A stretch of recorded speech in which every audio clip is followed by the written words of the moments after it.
Many years ago, in the bustling city of Lagos, there lived a successful businessman named Kelechi.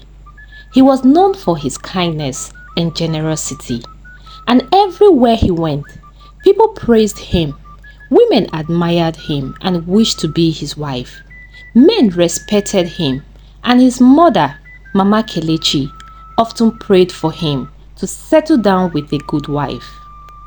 One day, Mama Kelechi called him. "Kelechi, my son, I have found a decent girl for you. Can you come to the village this Easter to meet her? If you don't like her, then you can marry the city girl of your choice." Kelechi laughed. "Mama, you have started again. I will come to the village, but only to see you." As Easter approached, Kelechi traveled to his hometown, Isu, in Imo State. On his way, he spotted a very beautiful young girl walking under the scorching sun. She was tall, slim, and had a radiant smile. "Hello, beautiful," Kelechi called out, stopping his car beside her. "Why should someone as lovely as you walk under this hot sun? Where are you headed?" The young woman smiled, revealing a set of white gap teeth. "Good afternoon, sir. I am going to that White House," she said, pointing ahead. Kelechi's eyes widened. "That's my family house. That's where my mother lives." Surprised, the girl chuckled. "Really?" "Yes. Please join me. Let's go together." When they arrived, Mama Kelechi was stunned to see the girl in her son's car. "Amaka, do you know my son?" she asked, astonished. "No, ma," Amaka replied. "My mother sent me to deliver palm kernel oil to you." Mama Kelechi clapped her hands in joy. "This God, he does wonders. Kelechi, this is the very girl I wanted to introduce to you." For the first time, Kelechi seriously considered his mother's choice. Within weeks, he visited Amaka's family and made his intention known. The villagers admired Amaka for her beauty and humility. Amaka is the only daughter of Chief and Mrs. Obi. She was indeed very beautiful and respectful. She had been away from the village 4 years to school in the north, and now she is back after graduation. Kelechi married Amaka in a grand celebration, and the wedding became the talk of the entire town. Some villagers were happy for them, while some wallowed in jealousy. After the wedding, Mama Amaka pulled her daughter aside. "My daughter, I will miss you greatly, but before you leave, I have a favor to ask," she said. "What is it, Mama?" Mama Amaka sighed. "Take this girl Chisum with you. She is the daughter of my good friend. Life here is difficult for her. She can help you around the house, and you will not be lonely when Kelechi goes to work." Amaka hesitated. "Mama, we just got married. We need time to understand each other. I don't need a helper right now. Maybe when I give birth, I will invite her over." Mama Amaka pleaded. "Please, Amaka, I promised my friend to help her train her daughter. Please, help her. I beg you, just as I have helped you." After so much persuasion, Amaka spoke to Kelechi, who agreed.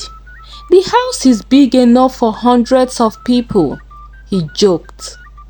"Anything for my beautiful wife." With that, Amaka, Kelechi, and Chisum left for Lagos. Lagos was a very beautiful and big city, and their home in Lagos was a grand mansion, one of the best among other houses. Amaka and Chisum were amazed by its beauty. This is the kind of life I have always dreamt of, Chisum whispered to herself. Amaka with so much joy ran to Kelechi and gave him a hug. Thanks for giving me a better life, baby, she said. Chisum was shown her new room and everybody got settled that day. The next day, Chisum quickly made herself useful. She woke up as early as 5 a.m., cleaned the entire house, and washed the dishes. At 8 a.m., when Amaka and Kelechi woke up, they were so surprised and pleased at the way the entire house was sparkling and clean. Amaka made breakfast for her husband. He ate and left for work. The house was so peaceful. Everybody was happy. Kelechi would come back from work each day with lots of gifts for Amaka and Chisum. Chisum was loved and treated like their own daughter, and they even decided to enroll her in one of the best schools in Lagos. This is the kind of life I have prayed to live, Chisum always said to herself with a big smile. She swore to give her very best by making sure the house was always clean and also run errands for Amaka and Kelechi tirelessly. However, one morning, Amaka discovered something shocking. Chisum's mattress was soaked with urine. What? Amaka gasped. She soon realized that Chisum had been bedwetting every night and secretly switching mattresses from the other guest room, which were now smelling badly. Furious, she gave Chisum a dirty slap. Later that day, Amaka felt her hand become heavy and painful.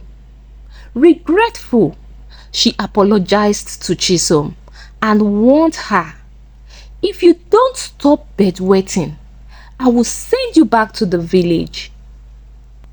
Months passed. Chisum started schooling but never stopped bedwetting. Each time Amaka complained to Kelechi, he shouts at her to stop complaining. She would stop in due time. Amaka was confused at the way Kelechi started supporting Chisum, and at some point she stopped complaining. As months turned into years, strange things started happening in the house. Kelechi, once a loving husband, became irritated by slightest mistake.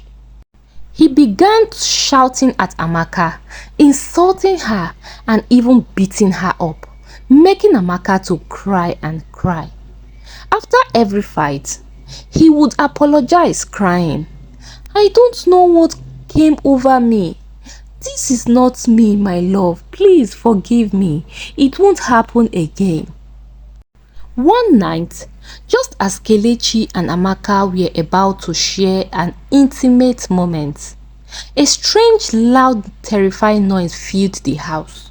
Laughter of old men, footsteps of children running around, and women screaming and crying. Amaka and Kelechi were so afraid. They held tight to themselves and opened their eyes wide to see if there is anyone in the house. "Who is there?" Kelechi shouted, grabbing a cutlass under his bed. He summoned courage and went out of the room to search the entire house. Amaka followed from behind. "Who is there?" he kept shouting. They searched the entire house but found nothing. They went to check up on Chisum in her room, who was sleeping deep and peaceful. The strange noise persisted, especially when they tried to be intimate. Then Amaka's pants, bra, and Kelechi's boxers started disappearing.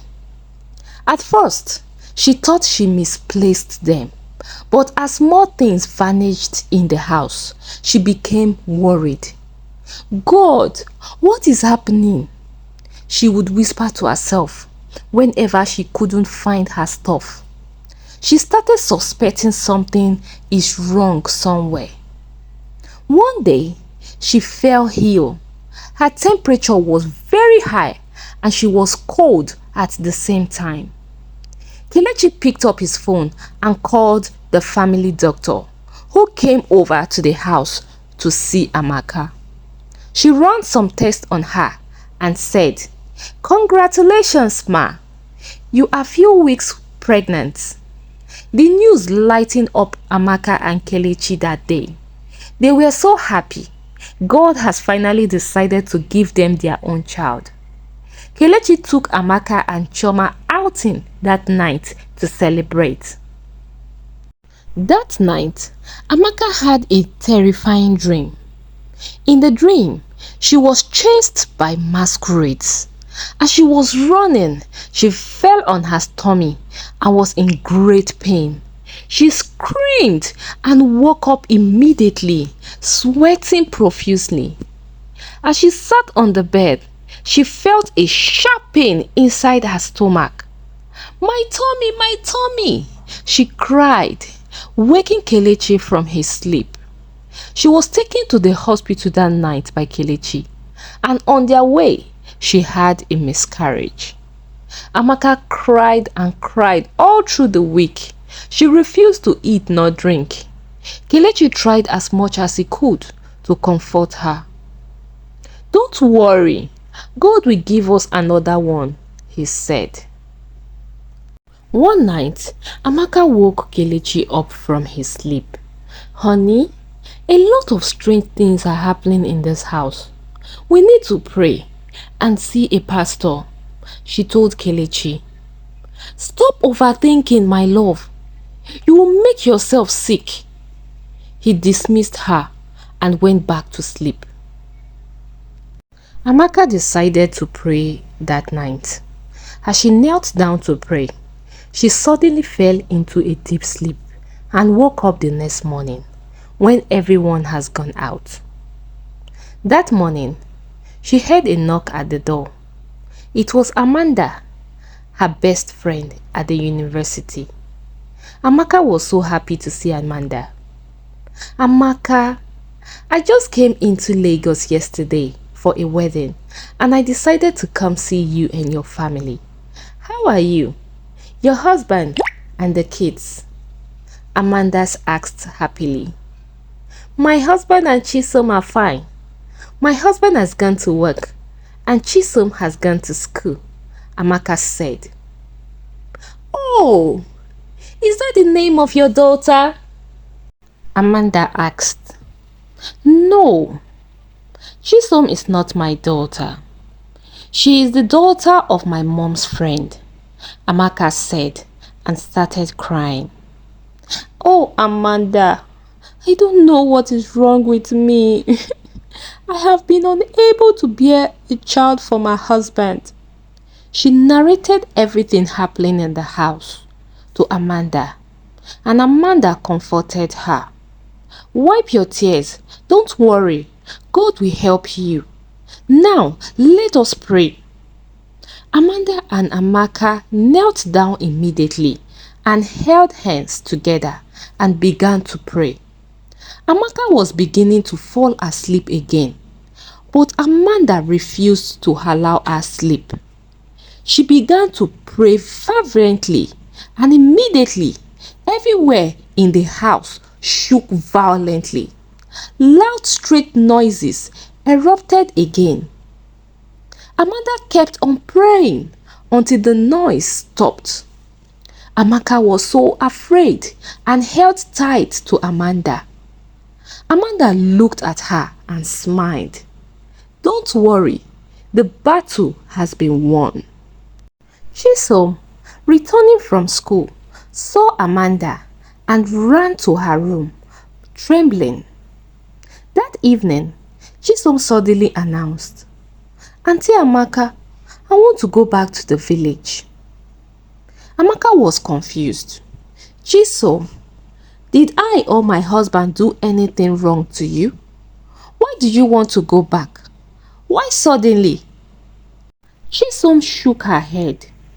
"No, ma, I just want to go. When Kelechi came back, Amaka told him what Chisum said. Kelechi was very surprised. Why does she want to go? After all we have done for her. Or did you do anything wrong to her? He asked Amaka. Amaka nodded. Not at all. Okay then. If she wants to go, let her go. Maybe she misses her family, Kelechi said. Kelechi booked a cab to take Chisum back to the village the next day. Chisum packed all her bags and set to go. As she was about to move out, she saw Amanda and Amaka seated in the sitting room. Auntie Amaka, I am set to go, she said. Okay, greet everyone for me when you see them, Amaka said. Amanda looked at Amaka and said, Are you going to allow her go just like that? She whispered to Amaka, Check her bag. Search her bag? Amaka said in surprise. I trust her. She can't steal from us. Let her go. Amaka hesitated. Just check her bag, Amanda insisted, and Amaka reluctantly agreed to search Chisum's bag. Open your bag, Amaka said to Chisum, and immediately Chisum's face changed. She started shaking uncontrollably. There is nothing in my bag, she said. Amaka moved closer to her and took the bag from her. She zipped it wide open and began to search. At first, she saw only Chisum clothes and shoes, but as she searched deeper into the bag, she touched something light and very soft. She pulled it out, only to find out it was one of her pink underwear she had long been looking for. In great shock, she looked at Amanda, who encouraged her to keep searching. She saw all her lost items and that of Kelechi inside Chisum's bag. Chisum, what is this? I am so sorry, Auntie Amaka. Please forgive me. My mom asked me to do it, Chisum said and started crying. Amaka was confused. Who are you? What are you saying? What did your mother ask you to do? All the years of Chisum staying with them, she had never for once thought Chisum is evil. She and her husband have shown her nothing but pure love. Everything she asked for, they have always provided, and even more. So how could she be stealing their items? Amaka said to herself. Amanda interrupted her. She suggested they pray. As they started praying, Chisum fell to the ground and started shouting, shaking and confessing. I did it! Yes, I did it all! I tied your womb, Auntie Amaka, so you can't bear children. I also caused the fight between you and your husband. I made you people to always give me whatever I demand. My mother sent me. She was so jealous of your mother. She said your family are always lucky, and she sent me to cause you pain. She wanted you to suffer, to return to the village with nothing. Please forgive me. Please, Auntie Amaka.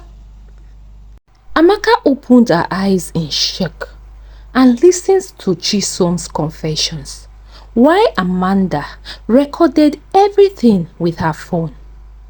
So, why are you leaving now? Amaka asked Chisum. Because my mother said I mustn't be caught. Since your friend came into this house, the house has been very hot for me, Chisum said. Tears ran down Amaka's eyes. She quickly picked up her phone and called Kelechi. She narrated everything that just happened. Kelechi was shocked. After 5 good years of taking care of Chisum, like their own daughter, in their home, they never knew she was the devil fighting their home. Kelechi demanded that the video clip be sent to him. He watched in disbelief, tears running down his chin. "This world is truly evil," he muttered. "We must be careful with who we harbor in our home," he said to himself. Chisum left for the village that day with shame and disgrace. When Kelechi came back from work, Amaka went to him and said, "Honey, I think we need to see a pastor for further prayers and cleansing." Kelechi agreed. Amanda introduced them to her pastor. They went to see the pastor on a Saturday morning and he prayed for them. He asked them to fast and pray for 3 days, which they did.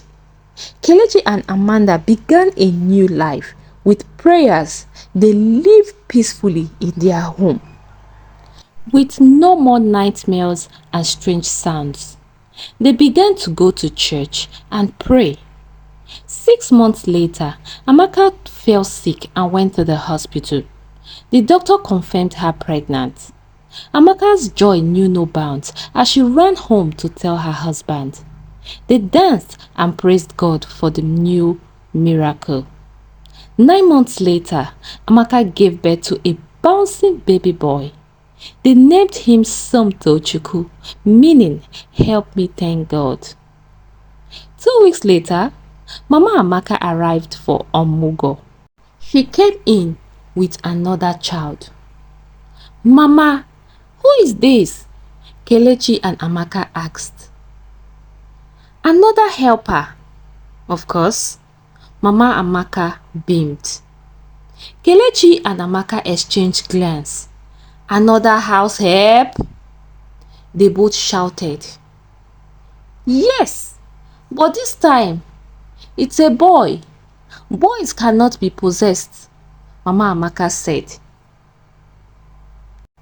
Would Kelechi and Amaka agree for the boy to stay in their home? If it were you, what would you do? Drop your comments in the comment section below. My name is Kachi. Thank you for watching. I hope you have learned 1 or 2 lessons from this story. Please don't forget to like this video, drop a comment and share, for it will help us get YouTube recommendations to other viewers. And if you are not yet a subscriber, please subscribe to our YouTube channel to encourage us. Thank you and God bless. Bye for now. See you in our next video. Bye bye.